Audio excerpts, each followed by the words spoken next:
তাহলে রাসূল বলছে পিতা মাতা হুমা জান্নাতুকা ওয়া নারুকা হাদিস, পিতামাতা তোমাদের জন্য জান্নাত আর পিতামাতা তোমাদের জন্য জাহান্নাম। পিতামাতা যদি একবার আফসোস করে বলে আল্লাহ আমার এই ছেলেটাকে তুমি হেফাজতের সঙ্গে রেখো, আল্লাহ বলছে দুনিয়ার জমিনে ওই পিতার ওই দোয়ার মারফতে আল্লাহ তাআলা ওই সন্তানের কোনো মুসিবত দেবে না। জোরে বলেন সুবহানাল্লাহ। আর পিতা কিংবা মাতা যদি একবার আফসোস করে বলে আল্লাহ আমার প্রতি খারাপ আচরণ করছে, আল্লাহ তুমি একে হেফাজত করো, তাহলে কি বিপদ আসবে না আসবে না? হ্যাঁ বিপদ আসবে। একটা কথা বলবো, আলোচনা রাখবো নাকি? যে কেন বিপদ আসবে? এখন মা বাপের সঙ্গে কেন খারাপ ব্যবহার করলে তাদের কেমন বিপদ হয়েছে আর না হয়েছে, আর রাসূল পিতামাতার সঙ্গে কেমন ব্যবহার করেছিলেন। আল্লাহ রাসূল আল্লাহর হাবিব বসে আছেন, সাহাবীরা আছেন, রাসূল সাল্লাল্লাহু আলাইহি সাল্লাম আমার কথা বলতে বলতে হঠাৎ লক্ষ্য করে দেখছেন মরুভূমির বালির উপর থেকে কে টুকটুক করে লাঠি নিয়ে টুকটুক করে হেঁটে হেঁটে আসছেন। রাসূল দূর থেকে দেখতে পাওয়ার পরে রাসূল সাহাবীদেরকে বললেন তোমরা একটু শান্ত হও, আমি রাসূলুল্লাহ আসছি। আল্লাহ রাসূল দৌড়ে চলে গেলেন। আল্লাহ রাসূল দৌড়ে চলে গেলেন, যাওয়ার পরে বুড়িমার পাশ থেকে ধরে ধরে গেলে রাসূলুল্লাহ নিজের গায়ে রুমালটা বিছিয়ে দিয়ে বসে দিলেন। সাহাবীরা বলছে হুজুর এটা কে? আপনি ওকে নিজের রুমাল বিছিয়ে দিয়ে নিজের জায়গায় বসিয়ে দিলেন? তা বলছে এটা হলো আমার দুধমা হালিমা। জোরে বলেন সুবহানাল্লাহ।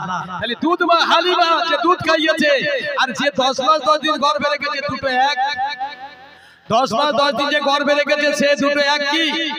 তাহলে যে মায়ের শ্বশুর আর বাপ দুটো এক হবে কি? শাশুড়ি আর নিজের মা এক হবে কি? কোনদিন এক হবে না।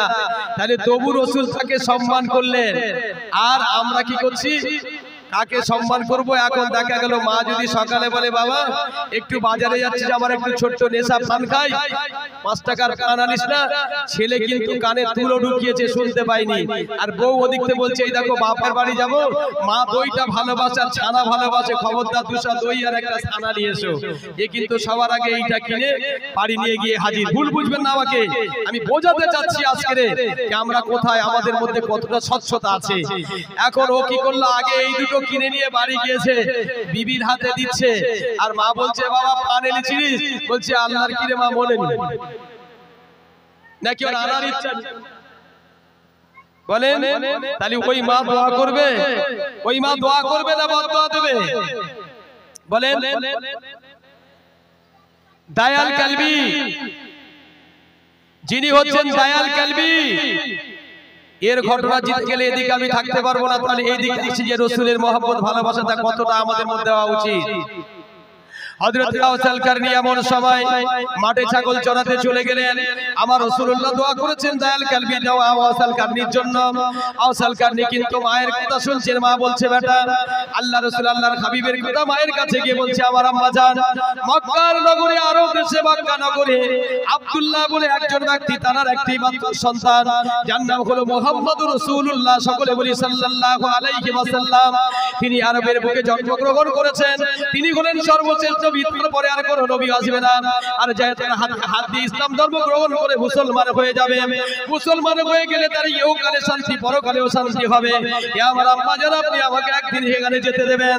মা বলছে বেটা আমি অসুস্থ হয়ে আছি বেটারে, অবশ্যই তোমাকে আমি যেতে দেব, কোনো অসুবিধা নাই, তবে আমি তোমার কাছে প্রথম একটা ওয়াদা করছি বেটা, আমি ওয়াদা করছি আমার ওয়াদা তুমি খেলাফ করতে পারবে না। বলছে মা আপনি যেটা বলবেন সেটা আমি শুনবো, কোনো অসুবিধা হবে না। বলছে বেটা তুমি যাবে আরবের বুকে, যাবে মক্কা নগরে গিয়ে তুমি হাজির হবে, হওয়ার পরে তুমি রাসূলের বাড়িতে যাবে, আমার রাসূলের সঙ্গে যদি দিদার হয় সাক্ষাৎ হয় তার কাছে তুমি কালেমা পড়ে মুসলমান হয়ে যাবে বেটা। কিন্তু তুমি আমি তোমার একটা কথা বলি, আমি মা বলছি খবরদার তুমি সেখানে কোনো অপেক্ষা করবে না, দেরি করবে না, যদি রাসূলকে যদি বাড়ি না দেখতে পাও তাহলে তুমি ঘুরে আমি তোমার মা আমার কাছে চলে আসতে হবে। মা এই ওয়াদা করলো বেটা, ওয়াদা পূরণ করার জন্য আল্লাহ রাসূল আল্লাহর হাবিবের সাক্ষাতের জন্য চলে যায়। হযরতে কিতাবে লেখা হয়েছে হযরতে আয়েশাল কারণী মদিনার জমিনে গিয়ে হাজির হয়েছে। এমন সময় হযরতে আয়েশাতুল কুবরা রাদিয়াল্লাহু তাআলা খাদিজাতুল কুবরা রাদিয়াল্লাহু তাআলা আল্লাহর রাসূল আল্লাহর হাবিব বলে গেলেন, খাদিজা দেখো হযরতে আয়েশা থেকে হাদিসটি বর্ণিত আছেন, বলছে আয়েশা যদি আমার বাড়িতে কেউ আসেন খবরদার মেহমানিকে যাবে তুমি তার জায়গা দেবে, আর যদি সে না থাকতে চায় তাহলে তার সুরক্ষাটা, তাহলে তার অঙ্গ প্রত্যঙ্গগুলো তুমি দেখে নেবে এবং তার সুরাতটা তুমি আমার কাছে বলে দেবে, আর আমি রাসূলুল্লাহ আমার আসতে যদি দেরি হয় আমি তোমার কাছ থেকে জেনে নেব। রাসূল জানে তো যে আসবে, কিন্তু আল্লাহ তাআলা বলছে মাকারু মাকারাল্লাহি আল্লাহু খায়রুল মাকিরিন। একটু জোরে বলেন সুবহানাল্লাহ। সবথেকে বড় চালাক কে? সবচেয়ে বড় চালাক কে? এখন আমাদের যিনি মুখ্যমন্ত্রী নরেন্দ্র মোদী চালাক নাকি? প্রধানমন্ত্রী, তাই প্রধানমন্ত্রী চালাক নাকি? বলছে হিন্দুস্তান আর হিন্দুস্তান করতে হবে, বলছে মোল্লাদের এখানে রাখা যাবে না, অসুবিধা নেই, ওদের তেড়ে দিতে। বলছে কেন? একে হিন্দুস্তান বানাতে হবে। তাহলে খুব চালাক, চালাক তো নাকি? আরে ও চালাক। আল্লাহ বলছে মাকারু মাকারাল্লাহি ওয়াল্লাহু খায়রুল মাকিরিন। বান্দা তুমি যত চালাক হও না কেন আমি আল্লাহ তার থেকে আরো অধিক চালাক। জোরে বলেন সুবহানাল্লাহ। আচ্ছা কোন সালে বলেছিল যে এনআরসি হবে? মনে আছে? 19 বলেনি? যখন প্রথম এতে আসলো আল্লাহ কি দিয়েছিল সেই বছরে? আল্লাহ বলছে ঠিক আছে তুই সব করবি, একটু চিন্তা কর, তোর পিছনের ভাবনাটা কর। এমন সময় আল্লাহ চীনে একটা রোগ দিলে, নামটা কি? নামটা কি? করুণা না করোনা? কোনটা? করুণা বলবেন না, করুণা মানে দয়া, আর করোনা ওটা করোনা। করুণা মানে হচ্ছে দয়া, রহমানুর রহিম। এই নামের অর্থ হচ্ছে পরম করুণাময় দয়ালু। আর ওটা করোনা দিল কোথায়? চীনে। পৌঁছাবে বলে বলছে সব ছেড়ে দে, বললে ওই এনআরসির কথা বাদ দে, সব বাদ দে। বললে কি করবি? বলছে আগে বন্ধ কর। কি বন্ধ করবো? বলছে কোন জায়গায় মাল কোন জায়গায় আসা যাবে না, যে যেখানে আছে ওখানে থাকবে। স্কুল বন্ধ, সব রাস্তাঘাট বন্ধ, গাড়ি ঘোড়া যাওয়া বন্ধ, সবকিছু বন্ধ হয়ে গেল। করেছে কে বলেন? করেছে কে? আর কথা বলে না, কে করেছে? তাহলে আল্লাহ। আল্লাহ বলছে দেখ আমি যাদের সাথে আছি তাদের কেউ কিছু করাতে পারবি না। আবু বকর আর রাসূলুল্লাহ গারে হীরার ভিতরে ঢুকেছিল কাফেরদের অত্যাচারে, তো নাকি সংক্ষিপ্ত ভাবে বোঝাতে যাচ্ছি। সেখানে কাফেররা গিয়ে হাঁটাহাঁটি করছে। আবু বকর বলছে ইয়া রাসূলুল্লাহ কাফেররা এসে গেছে, ওরা নিচু করে দেখা পাবে। আল্লাহ বলছে, রাসূল বলছে দেখো আল্লাহু মা'ানা। ও আবু বকর তুমি ভেবো না আমি আর তুমি আছি, আমাদের সঙ্গে খোদ আল্লাহ আছে। একটু আসতে বলেন সুবহানাল্লাহ। আমাদের কাছে আল্লাহ নেই, আমাদের কাছে আল্লাহ আছে। দলিল কোরআনে চলে যান। কোরআন বলছে নাহানু আকরাবু ইলাইহি মিন হাবলিল ওয়ারিদ। আমি আল্লাহর বান্দা হাড়ের মোটা শিরায় বসে আছি। জোরে বলেন সুবহানাল্লাহ। তাহলে আল্লাহকে সাথে করে নিয়ে মিথ্যা কথা বলছি, আল্লাহকে সাথে করে নিয়ে চিটিংবাজি করছি, আল্লাহকে সাথে করে নিয়ে চুরি করছি, আল্লাহকে সাথে করে নিয়ে নামাজ বন্ধ করছি, আল্লাহকে সাথে করে নিয়ে ঘুষ খাচ্ছি। ছাড় দেবে তো? ছাড় দেবে তো? একটু চিন্তা ভাবনা করেন। যত খুশি খেয়ে যান, অসুবিধা নেই, কিন্তু সাথে আছে দুটো ফেরেশতা এখানে বসে আছে। তাহলে আল্লাহ বলছে আমি সাথে আছি। ও এমন সময় মদিনা এসে হাজির, রাসূলের বাড়ির সামনে জিজ্ঞাসা করে হাজির করে রাসূলের বাড়ি। বলল হ্যাঁ। এখন বাড়ির ভিতরে ঢুকতে গেলে অনুমতি চাই, কোরআন দলিল। আল্লাহর কোরআনে দলিল বলছে বাড়ির ভিতরে ঢুকতে গেলে অনুমতি নিতে হবে। আল্লাহর কোরআন বলছে যখন কোন মুসলমান মুসলমানের বাড়ির ভিতরে ঢুকবে, ইয়া আইয়ুহাল্লাযীনা আমানু লা তাদখুলু বুয়ুতান গায়রা বুয়ুতিকুম হাত্তা তাস্তানিসু ওয়া তুসাল্লিমু আলা আলিহা। একজন মুসলমান যদি অপর মুসলমানের বাড়িতে ঢোকে, নর হও আর নারী হও, তোমাদের অনুমতি নিতে হবে। আওসাল কারনি বাড়ির কাছে এসে হাজির, সালাম দিয়েছেন। বাড়ির ভিতরে ঢোকার বলছে হুজুর আছে? বলছে না হুজুর নেই। এমন সময় বলে গিয়েছেন হযরতে আয়েশাকে, এই চেহারাটা একটু জিজ্ঞাসা করবে কোথায় থেকে এসে, একটু বলবে। পাশ থেকে ভিতর থেকে আওয়াজ দিচ্ছে আপনি কোথা থেকে এসেছেন? তা বলছে আমি কারান শহর থেকে এসেছি। আওসাল কারনি, তার কারানে বাড়ি, তার কারনি বলা হয়। পরিচয়টা দিলেন, নাম কি বললেন? তা বলছে চেহারাটা দেখলেন।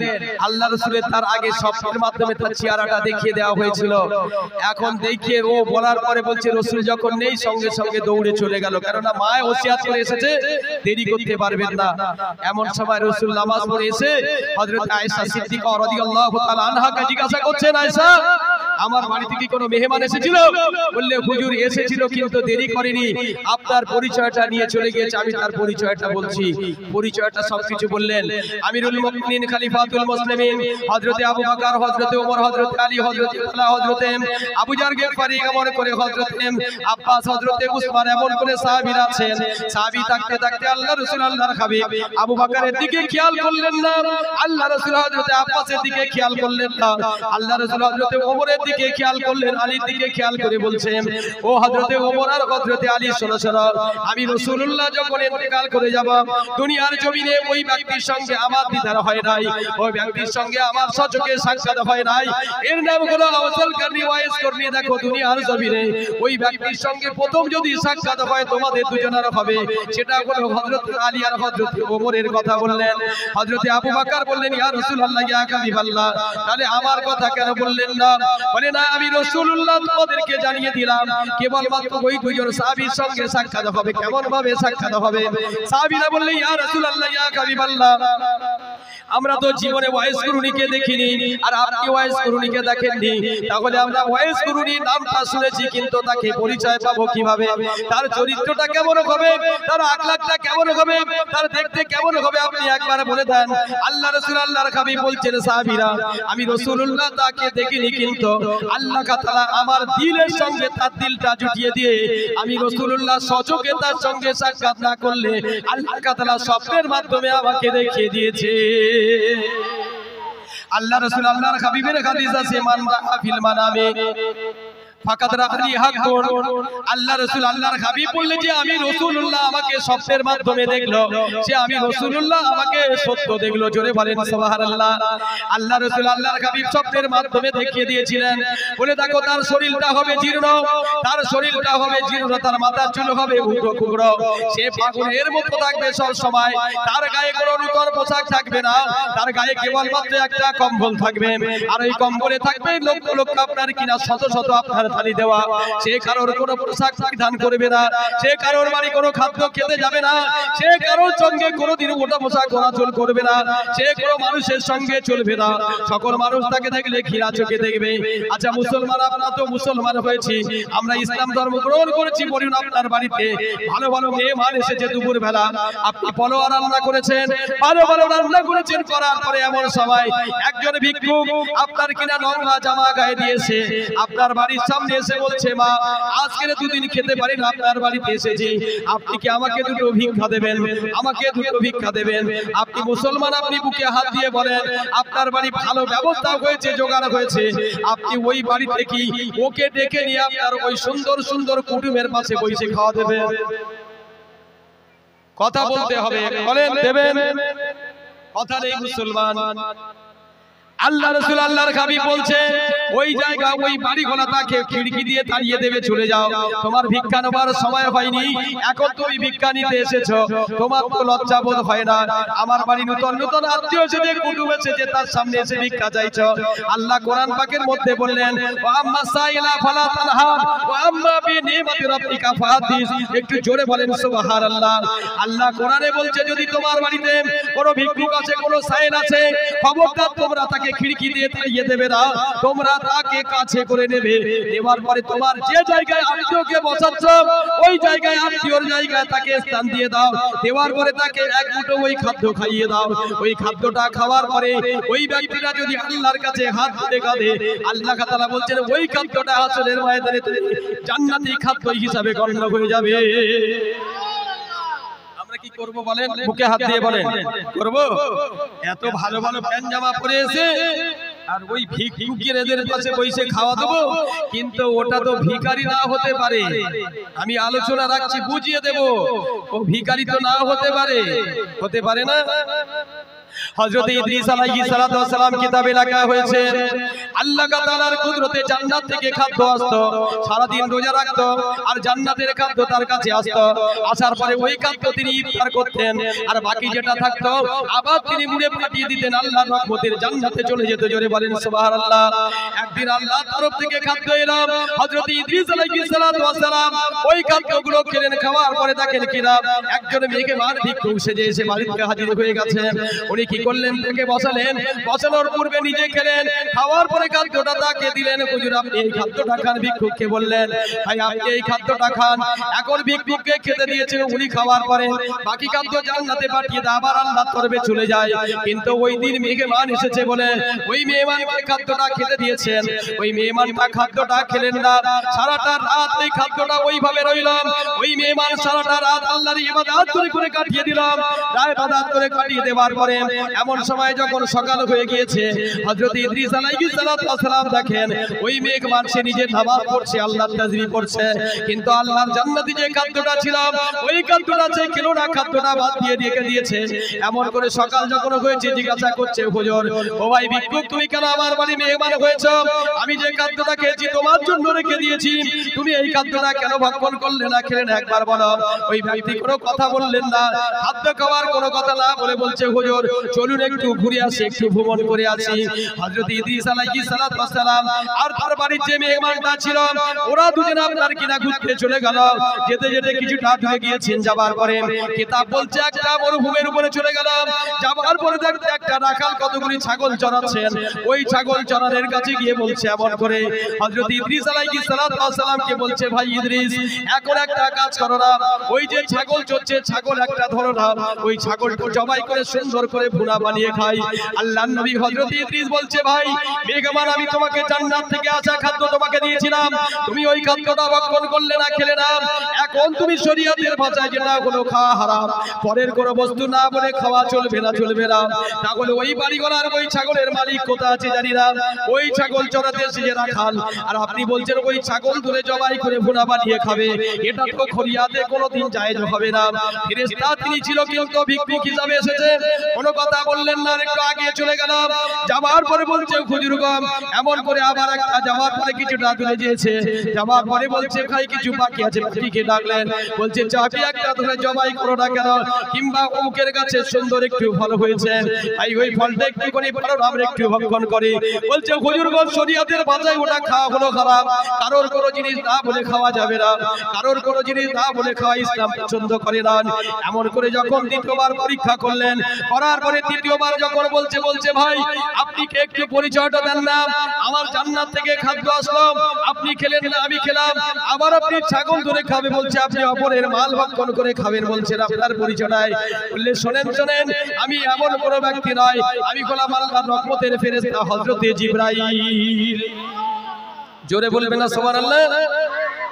তাহলে যে ভিখারি এসেছে ওটা ভিক্ষুক কি অন্য কিছু তো হতে পারে, আপনার বাড়ি পরীক্ষা করার জন্য এসেছে, তাহলে ওটা আপনি কি করছেন, তাকে তাড়িয়ে দিচ্ছেন।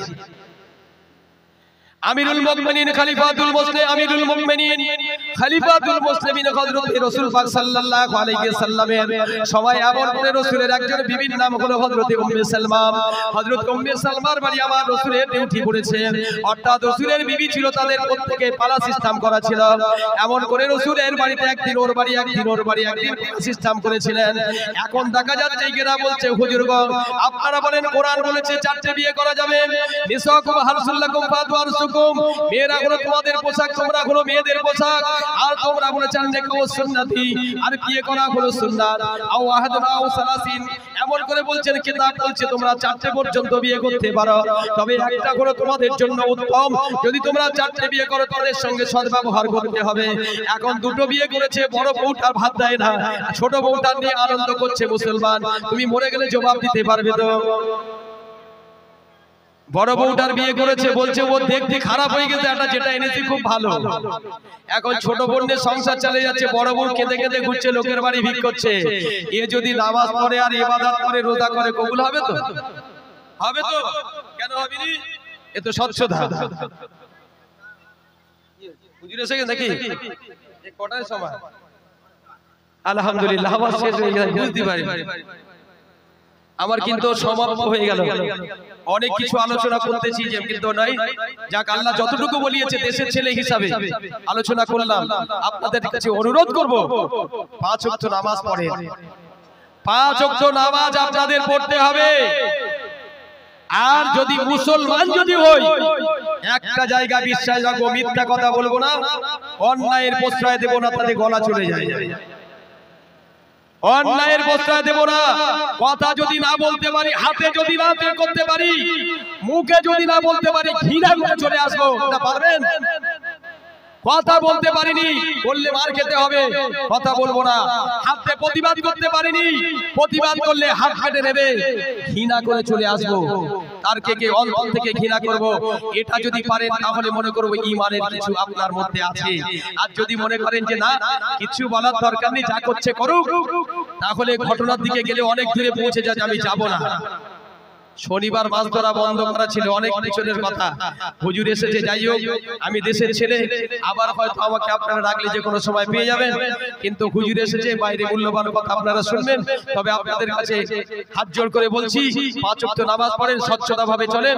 আল্লাহ যতটুকু খাওয়াবেন হালাল খাওয়ার চেষ্টা করবেন, পরের পকেটে হাত দিয়ে নেওয়ার চেষ্টা করবেন না, আর পরের অন্তরে কারোর ব্যথা দেওয়ার চেষ্টা করবেন না।